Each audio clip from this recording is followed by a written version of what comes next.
This is all referred to as passive information gathering. So basically what we're doing is we're trying to understand as much as possible about their system. Once we know as much as possible about their system, then we can determine what kind of testing or different kind of hacking things that we're going to do. Now this is information that's free over the internet.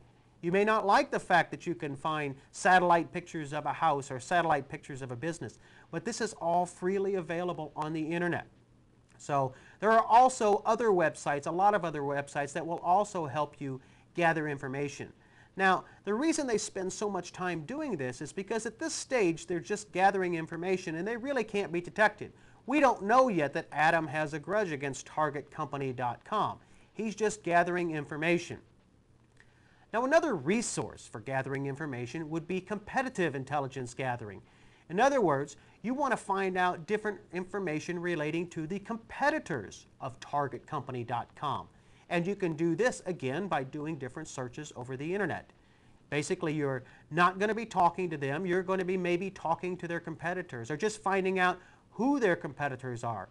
You might look at what products their competitors make or what other lines of business their different competitors have. This will tell you also information about the company themselves.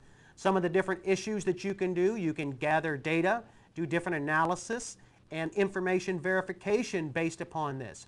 You can also look at whether it's a single source or multiple sources. Depending upon the industry, you'll be able to find a lot of information about them. One place to go is clseek.com. You can see here that it allows you to find a lot of information about other companies.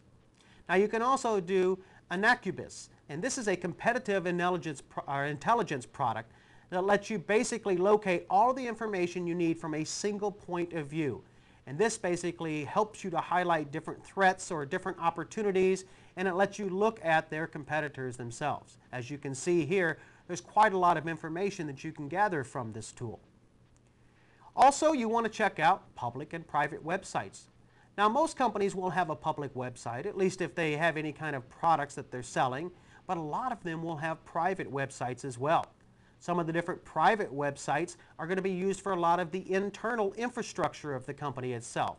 So, for instance, if we know we have www.targetcompany.com, we might look as intranet.targetcompany.com or maybe partners.targetcompany.com.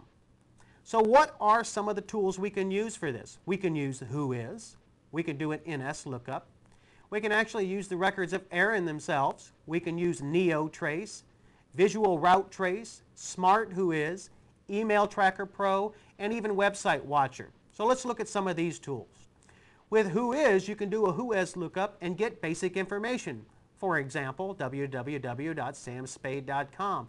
And this will return what information is available about that domain itself. As you can see here, you can find out who is the registrant. In this case, you can see it's Target Company. You can find out what is the street address, the city, the state.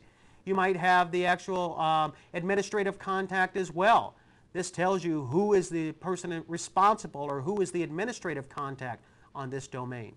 As you can see here, they have the telephone number, a fax number maybe even, and of course the technical contact. Now your administrative contact might be somebody in the accounting department or maybe in one of the administrative functions of the company, but the technical contact is normally going to be somebody that's going to be in the IT department. Now another thing that's important here from the Whois is you can actually see what are their name servers. Now a lot of times the name servers will be based upon who their ISP is. In other words, who's hosting their website. So here, if you know who's hosting the website, that lets you know more information. Now, how can you use that? Well, if you know other customers that are also using the same one, or perhaps you even could go and become a customer of their ISP. This would allow you to gather even more information. Now, you can also use NS Lookup. And NS Lookup, or Name Server Lookup, basically is a program that lets you query an Internet Domain Name Server. Then it's going to give you this information about the DNS structure of the company itself.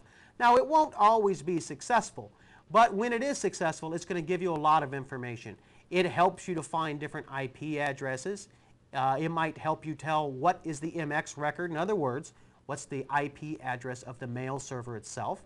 And both Unix and Windows clients come with an NS lookup client.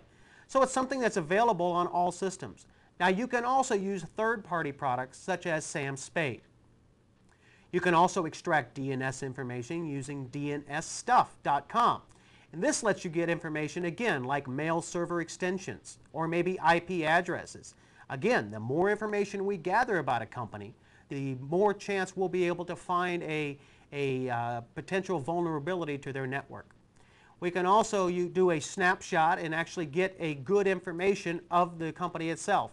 Here you can see that we've actually done an NS lookup. We know who the MX record is, who their name servers are, and we even know that they have an A record here just by doing a simple DNS lookup.